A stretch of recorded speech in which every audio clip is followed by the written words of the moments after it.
देखिए भाई लोग, कल खेसारी लाल यादव जी के बर्थडे में पहुंचे हुए थे यूपी के पूर्व मुख्यमंत्री अखिलेश यादव।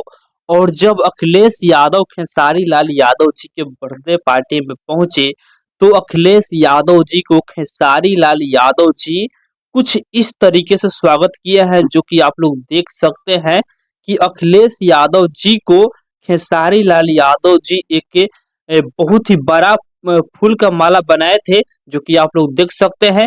और उसी फूल के माला से अखिलेश यादव जी को खेसारी लाल यादव जी स्वागत किए हैं। आप लोग देख ही सकते हैं कि खेसारी लाल यादव जी दो जी हाँ, दो फूल का माला बनाए थे, एक पीला कलर का और एक लाल कलर का, जो कि इन दोनों माला से मतलब अखिलेश यादव जी को भरपूर स्वागत किए हैं खेसारी लाल यादव जी। और खेसारी लाल यादव जी अखिलेश यादव जी को अपना बड़ा भाई मानते हैं।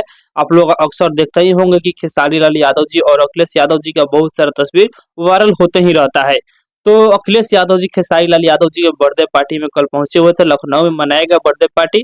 तो अखिलेश यादव जी को कुछ इस तरीके से खेसारी लाल यादव जी स्वागत किए। और आप लोग देख सकते हैं कि खेसारी लाल यादव जी के पिताजी और माताजी भी उस बर्थडे पार्टी में पहुंचे हुए थे, जो कि बहुत सारे लोग वहां पहुंचे हुए थे। तो खेसारी लाल यादव जी अखिलेश यादव जी को कुछ इस तरीके से स्वागत किए हैं। तो आप लोग इसके बारे में क्या सोचते हैं, प्लीज कमेंट बॉक्स में अपना राय जरूर बताइएगा।